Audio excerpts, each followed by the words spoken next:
नमस्कार, आदाब, सलाम, सत श्री अकाल। आप देखना शुरू कर चुके हैं एसआर न्यूज़। मैं रिजवी।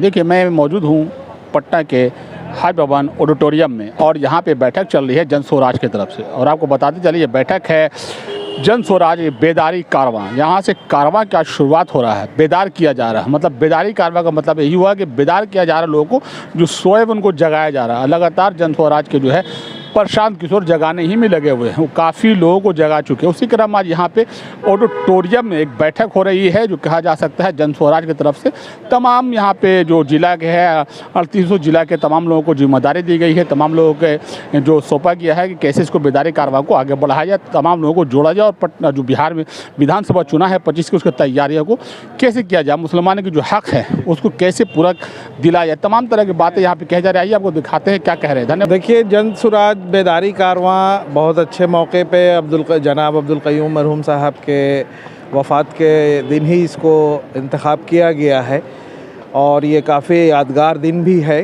लोगों के जहन में ये डेट और वक्त जो है हमेशा याद रहेगा। और बेदारी कारवां का जो मकसद है वो लोगों के अंदर, जो मुसलमान आज भी समझने से वाकिफ़ नहीं हैं कि ये जन स्वराज मुसलमानों के हक़ में क्या करेगी आगे, और उनके हक़ की लड़ाई जन स्वराज लड़ेगी या जो आने वाले वक्त में उनको मदद पहुंचाने वाली, यह सारी चीज़ें अभी भी मुसलमान इन सारी चीज़ों को दिल से, तहे दिल से एक्सेप्ट नहीं कर रहे हैं। क्योंकि इनके दिल और दिमाग पे जो आरजेडी का जो छाप 1990 से जो अभी तक चल रहा है, वो छाप मिटने का नाम नहीं ले रहा है। और जन स्वराज समझिए कि ये चीज़ों की मुहिम छेड़ चुका है कि ये जो एक छाप जो आरजेडी का मुसलमान के तबके पे और उनके दिलों और दिमाग पे जो छप चुका है, वो जन स्वराज एक इरेज़र का काम करेगी, जिसको बच्चे इस्तेमाल करते हैं अपने कॉपी में गलत चीज़ों को सुधार करने के लिए। जितनी पार्टियां आई, मुसलमानों को कहीं न कहीं बेवकूफ़ी बोला जाता है। देखिए, मुसलमान एक बहुत जज्बाती कौम है। मुसलमान जब जज्बात में आ जाता है तो फिर ना वो अपना धन देखता है, ना अपना वो ज़िंदगी देखता है, वो सारा तन मन एक तरफ लगा देता है। तो उन सारी चीज़ों को अभी तक हमारे मुसलमान भाइयों से हमेशा यही ऐलान है और हमेशा हम लोग इस तरह की जो आज हम प्रोग्राम कर रहे हैं ये हमेशा करते रहेंगे। आज नहीं, कल नहीं, परसों नहीं, महीना, 2 महीना, 6 महीने में तो कम से कम तब्दीली आएगी। स्वराज बेदारी कारवां के बैनर तले आज 38 जिला के जन स्वराज के पदाधिकारी लोग का आज जुटान हुआ है और लोगों में बहुत उत्साह है कि ये जन स्वराज को 2025 में इतना मजबूत कर दिया जाए कि ये परिवर्तन निश्चित तौर पर हो जाए। कोशिश है। कारण है कि हमारी आबादी 18% है।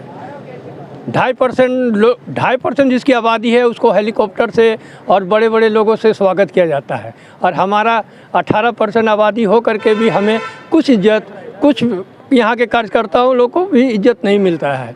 तो इस बार जन स्वराज जो पार्टी है ये लीडर बनाने का काम कर रहे हैं, ये बहुत खुशी की बात है।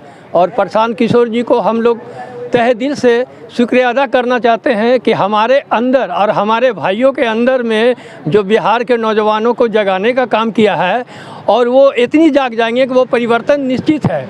और हम लोगों को लगता है कि हमारे साथ में बहुत दिनों से, बहुत वर्षों से ठगा गया है। ना हमारे कौम में, हमारे समाज में शिक्षित कम हैं और बेरोज़गारी की समस्या ज़्यादा है, मकानों की समस्या ज़्यादा है, मगर हर तरह से तंगी हालत में अगर कोई है, सारे बरादरियों को, कौमों में अगर मुस्लिम समाज को देखा जाए तो वो सबसे ज़्यादा निचले पायदान पर है, जो लगता नहीं है कि और सब पार्टियों में की हिम्मत है कि जो ये सुधार करेगा। लेकिन प्रशांत किशोर जी में हमने देखा है कि जब वो बड़े बड़े स्टेट को परिवर्तन कर सकते हैं तो क्या हमारे समाज को परिवर्तन नहीं कर सकते हैं। हमारे समाज को जागरूकता करने का जो वो बीड़ा उठा लिए हैं, इंशाअल्लाह पूरे समाज उसके साथ है और दुआ के साथ है और ईमानदारी के साथ है। जन स्वराज का एक छोटा सा कार्यकर्ता दुआ के साथ में उसके साथ खड़ा है। जय हिंद, जय भारत। और हमारा नाम मोहम्मद सलीम रजा है। जन स्वराज के द्वारा यहाँ पर बेदारी कारवां की शुरुआत की गई है, क्या कहेंगे? देखिए, बेदारी की जहाँ तक बात है तो मेरा सबसे पहला ये चीज़ है कि जैसे जो पहले से ही बेदार है, जो कौम पहले से ही बेदार है, उसको लोग मतलब किस तरह से बेदार करेंगे, क्योंकि जिनके पास ऑलरेडी कुरान है, हदीस है, बुज़ुर्गों का उनके पास तरीक़ा है, सारी चीज़ उनके पास पहले से ही मौजूद है, तो उनको तो बेदार आपको दूसरे को करना चाहिए था। लेकिन ये बहुत अफसोस की बात है कि लोग उनको बेदार कर रहे हैं, ये बहुत बड़ी चीज़ है। और दूसरी चीज़ ये है कि मुसलमान जो है सियासी रूप से वो पिछड़ चुका है और सामाजिक रूप से पिछड़ चुका है, राजनीतिक रूप से पिछड़ चुका है, आर्थिक रूप से पिछड़ चुका है। उसकी सबसे बड़ी वजह यह है कि मुसलमान को ही आगे नहीं बढ़ने देखना चाहता है। और कहीं भी मान लिया अगर ज्वाइन कर रहा है किसी पार्टी को अगर, तो सबसे पहले देखता है कि हमको इसमें पोस्ट कौन सा मिलेगा। तो जो आदमी के मन में पहले ही आपको फीलिंग है कि हमको इसमें पद कौन सा मिलेगा, वो कौम का क्या मतलब भला करेगा वो।